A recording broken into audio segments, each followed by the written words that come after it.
Africa Plus ya Life Show turi muri New Fitness niyo dusanzwe dukorera sport ni gym ku bantu bashaka kugira amagara meza. No musore twahishikiye kugira ngo tuganire n'umucoach atubwire rero akamaro ka sport, atubwire ndetse na buri kintu kimwe kugira ngo umubiri w'umuntu ushobore gutera imbere of course. So karibu kugira ngo ugende uramenya kimwe ku kindi ndetse New Fitness tuvutwana ya Life Show kugira ngo ushobore no kumenya ibiciro kugira ngo ube umunywanyi ushobore kuhakorera mbega hasabwa iki. Yes, mimi matwa tuli muri New Fitness turi kumwe na coach. Coach salam. Salam. Fresh. Bon sana. Yes. Idondera kwa dukurikira.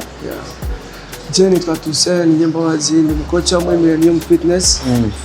Yeah. Kugira ngo umucoach asabwe. Umucoach ni pete ni diplome wawe tsindiye cyane. Bisaba byinshi, hari abavyiga ku mashuri, abagira ama formation.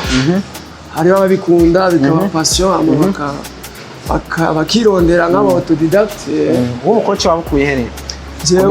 J'ai fait une formation aussi pour la passion mujanye na sport. Ageni yego mujanye na sport. Sport fashika umuntu. Sport fashion byinshi were kuri physique irafasha umutima gutera neza. Irafasha kwelimina amayelema mamwe ari toxic mu mubiri. Ibyo dufungura abarimo bimwe bitari byiza, amasukari umunyu mwinshi. Irafasha no mu mutwe, harimo sociale, abantu muhurira muri sport kenshi biramubaye abagenzi. Donc ni anti-stress ni relax. Iyi sport yo ngaha mu gym yo gutera ivyuma na sport yo kwiruka mu barabara abadoga zakiriri hehe n'abaja ahantu usanga mu matere bitandukanye kuki yakamaro niye gusumba n'iyindi cyangwa zose zirafisa akamaro mwabo akarusha nakakuza muri gym. Zose zirafisa akamaro ariko muri gym ikintu cyiza nuko ukora ibintu biri biharuye ubuzina riciri kurakora. Murabona ino gym ishaka amamashini menshi. Ano mamashini kimwe cyose kiba gifise aho gikora. Kirasibra nimba ari mu nda, nimba ari amaboko, nimba ari umugongo. Ubwo yiri kuri kamwe barabara nimenya neza uri kurakora ariko byose ni sponge. Murambara amakomantere atari bake ku bantu bakora ikiganiro cyacu ya Life Show ati ugiye muri sport harabumva bo benshi arabahungu bavuga ati nkuko ariko aravuga amaboko poitrine, haravuga ati hari n'ababa bashaka kuba nk'aba Barutazaro sinzi, hari abakobwa bavuga ati bakeneye ibisusu iki. Ibyo byose birakunda byose farani n'intumbero umuntu abafise kandi na discipline kuko sport yajyana discipline. Hari ibintu hindura iyo ushaka kugera ku kintu hano muri gym, alimentation, amasaha uryamira, ngene ufungura igitusa. Sino kuri objectif ushaka gushika ko vraiment. Cyamaze kubona abantu benshi babishika. Harabaza muri sport kugabanya ibiro. Hari n'abandi biro biduga. Haba habaye fenomene iyi. Byose bihagaze ngene umuntu arekipera ibyo afungura avuye ngaho. Kuko ifunguro nziza ni iherere. Jenga jewe iro vyariyongereye. Habaye kandi n'abandi bigabanuka. Ni sawa? Ça dépend n'intumbero kuko nk'abahungu cyane abantu b'abagabo harabaza barondera la masse musculaire kuba abaganye. Ibyo rero birasaba yuko uvuye muri gym ari dufungura ibyo kurya plus biri protéine kugira ngo uduze volume musculaire. Donc hari abandi fata nk'abadamu benshi baza barondera konda. Nukuvuga abaca bevita amaglycide, ibintu byose bibyibusha amasukari, birimo magresse n'ibindi. Donc bakagira alimentation iri équilibrée, iri basée sur ama légumes, iri basée sur ama protéines, iri basée sur ibintu bitajya gutuma umubyibuho wiyongera kuko ashobora sport shakonda mugabo bivaye n'ingero ufungura aho kugabanuka ahubwo bikaduka. Kuba nguwo birigaragaza turabona physique koko amaboko poitrine byakunda. Ku bakobwa naho koko inda iragenda cyangwa mama cyangwa ibisusu bikaza bizanye na sport. Bigo cyane birashoboka kuko byose bivana n'ingere yabishizemwo uruhara rwiwe. Kuko kukijanye ni na forme abantu benshi bafite forme nziza, abantu bashaka bafite forme ikeneye gukosora gusa nk'abakobwa ugasanga birakeneye ko umuntu akosora udufoto tumwe mu nda igira ugasanga forme rero igira aba nziza imvaye n'ingene agenda arakora. Hama hajye nawe ugasanga umuntu arakora sport koko patina ifise amaboko mu ugasanga agenda yunana navyo biva kuki? Byose bari ngena terura kuko umvye no na musculation ibintu byo gutera ivyuma hari amategeko angenderwako hari ama posture bivaye na technique mbi umuntu ashobora gusanga ahubwo forme we yayigize nabi gusumba uko iba nziza rero nico gituma abakoci bahari kugira ngo akwereke technique nziza nimba ukora umugongo nimba ukora amaboko ogira ibi none eske iyo umuntu aje umufashe nkawe nka coach uramufasha ibijanye na siporo ngaha mukamufasha no mujanye n'ifunguro fungura kandi bivana n'ibyo yabasabye ko ndamufasha ko ari umuntu ambaye ati je gufungura ntuzu nkorereko asanzwe wabyimenya ndazi nafungura hama kugira ngo umuntu abone change mu mubiri wiwe bitwara nk'ikintu kingana gute nk'umuntu atanguye nka je ndaje kugira ntangure kubona cyangwa undi muntu kanaka bitwara nk'ikintu kingana gute kuko byose bihagaze kuri determination hari abantu bashaka kumara ukwezi kumwe ukacibona changement bivaye n'ingene yitwaye discipline navuze ko cya discipline ingene umuntu yitwara iyo avuye muri sport yaje muri sport ingene yitwara mu byafungura n'iki shobora changement hari ukuntu nkunda kubona abakoci turamukanyisha dushaka kucima kimwe kubera kuzama ngo gira 10 atogira 5 canke 4 kubera iki garo 10 nawe nyine nico zitatu sinzi gituma nanje nasanze babigira uko ariko 10 ça dépend hari abagira 12 ngabo 10 nico garo kubera iki ako 10 hari kantu kishije muri 10 na sport eka ndikugira ngo gusa peut-être bifashe umuntu guharura le nombre amaze kugira ama repetition n'amaseri kuko hari cyo bita repetition niyo nombre 10 amaseri ni incuro uza kugira iyo nombre 10 rero kugira ngo dushobore kubiharura neza le nombre 10 iroroshe kugwiza na kabiri na gatatu nibaza ko ari cyo yes reka rero dushe ku mashini imwe turaza kugira iyo 10 sivyo duhera kuki kwanza umuntu aje muri sport no musaraje ari ryambere sport atangura gute hano turafisa amamashini kimwe nyimara kwisha ni mari kisawe no nk'ivyo turafisa amamashini yo kwishusha novuga nka échauffement amamashini ariyo velo elliptique ni velo mubona itandukanye n'izindi velo kuko ari ma velo bawicaye mugabo itikanya gaduhagaze koma irafasha ururirako atangura gupedala kabana banyonze ikinga bacayibona tupedala mugabo ubuhagaze irafasha iki iyi rero ifasha donc fréquence cardiaque irafasha umutima kugira ngo uterere ko kugira ngo sport birasaba kugira échauffement kwishusha amaraso asirikira umubiri wose komsa ni waje guterura ibintu uje kugira amadeshiri ni ugushusha no kugira ngo bandishure amaraso atembere hose hamje ko urumva exercice bamaze kwishusha hano rero barayatsa utangiye gukora urayatsa ngaha hama ukaregra ibyo ushaka kurega hama uvuye ngaha prefera iyi wana agaprefera tapis roulant nico kimwe tapis roulant byose nico kimwe urayatsa hama ugatambuka cyangwa ukiruka no kwiruka bibamo yego nk'uri kuratambuka ni nko gushaka kwiruka gatoya cyangwa ukaduza exact aho bose uri kurashusha uri kurashusha umubiri kugira ngo amaraso atembere ahantu hose yego hama iyo umuntu avuye ngaha bivanye n'uko kuko iyo turakoresha umuntu bisaba ko tumukoresha umubiri wose tuhera ku maguru hama nk'iyi ni imashini y'amaguru bayita leg press ni ukuvuga ubujyamye hano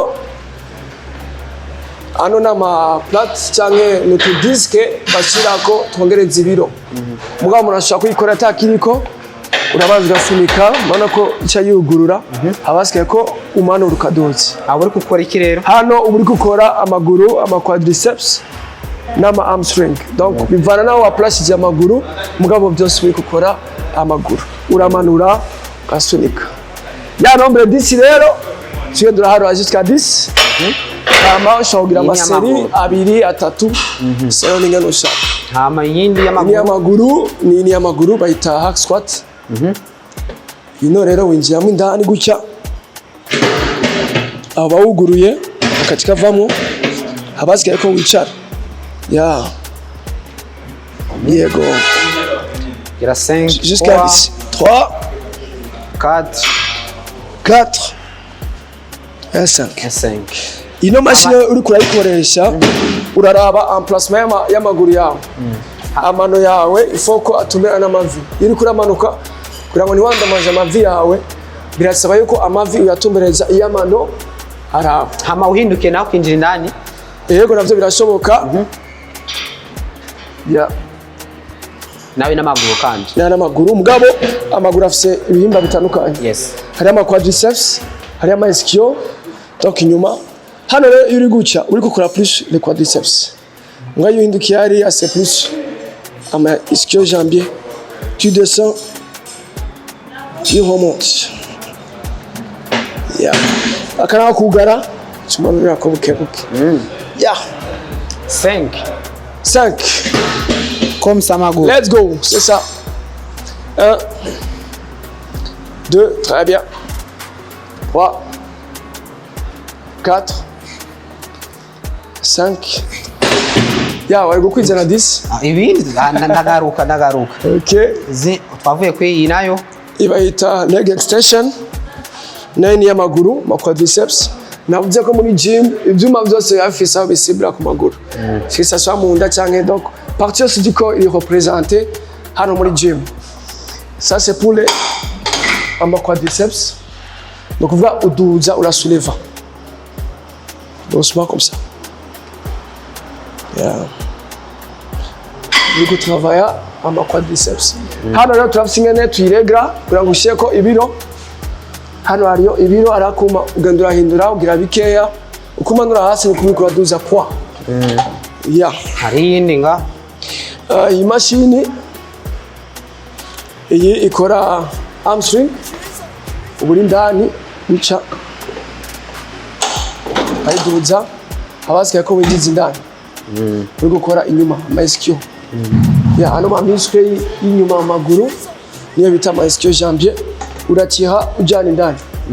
Ya nawe nese ubwo iby'amaguru ni byinshi hariho na siporo umuntu adakeneye ibyuma mu gushaka kumukoresha amaguru kandi. Yes reka tugende turavuye ku maguru reka tuje kuri poitrine naho. kuri poitrine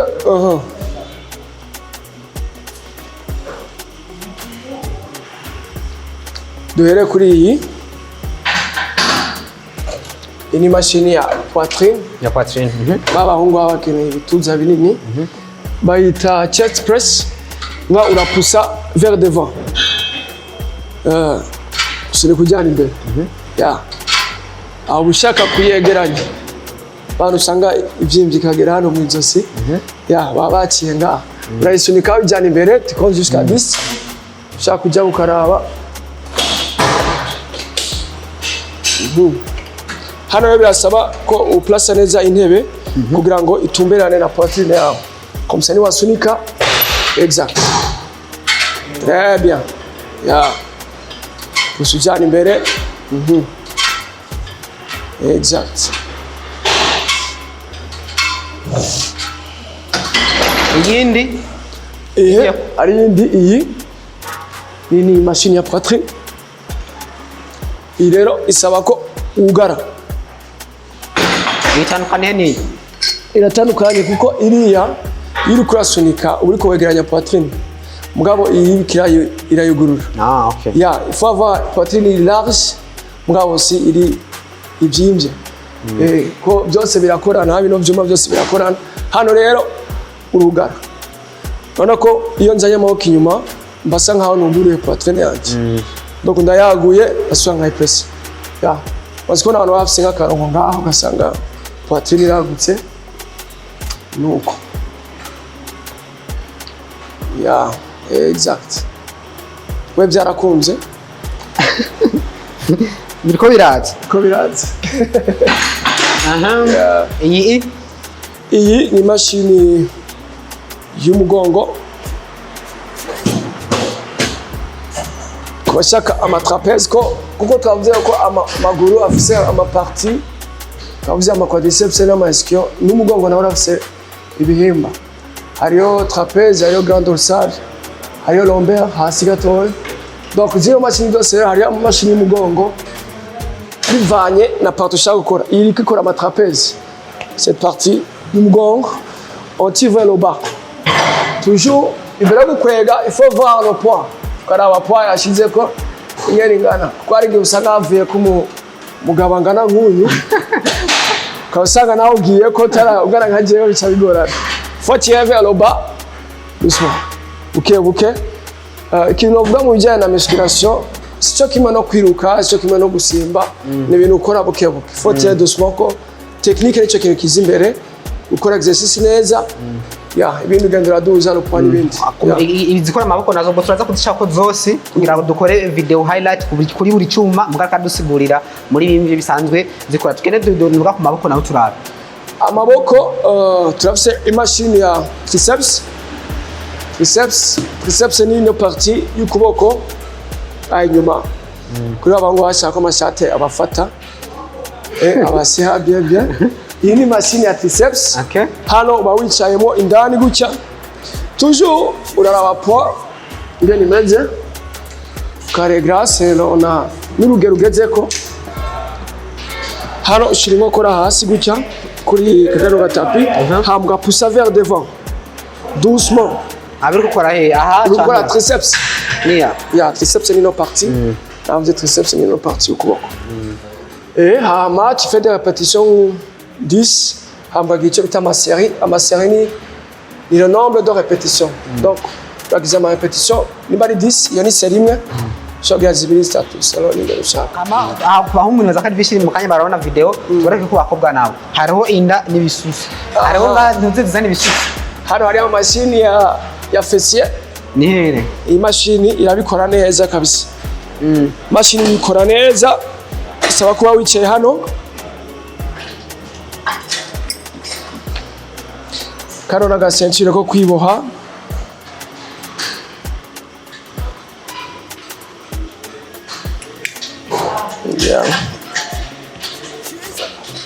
hano tuba dushaka gukora fessier cyangwa glutes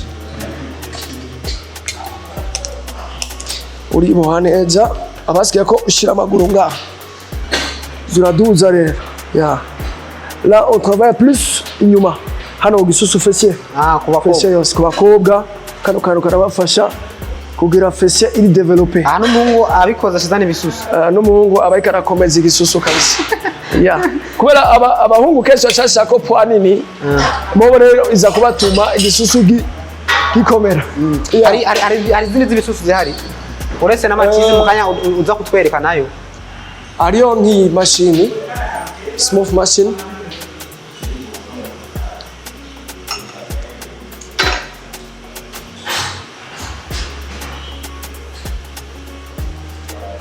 ini mashini abakobwa bashobora gukorerako ama squats toujours turafise ingene dushirako poids bivanye n'aho umuntu ageze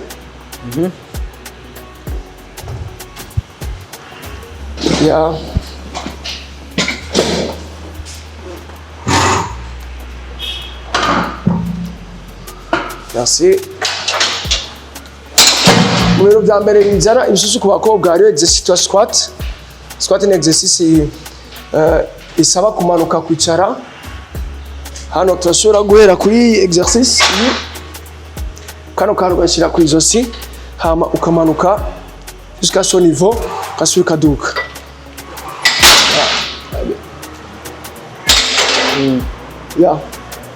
hari imashini irafasha gutravaya fessier yabo n'umugongo ameruta kuko gisusu hariyo development hariyo kwiyongerako mugabo hariko cyane posture kuko hari abantu usanga umugongo n'igisusu bifatanye uwo rero igisusu n'umugongo birafatanye yakora posture yiwe mugabo uwo muntu rero iyo umubonye n'umukoci amenye n'umukoresha kugira ngo ukrée la courbe iri hano mu mugongo comme ça ni ubona umuntu rero après yahindutse ugasanga inyuma hasigaye haboneka gusoma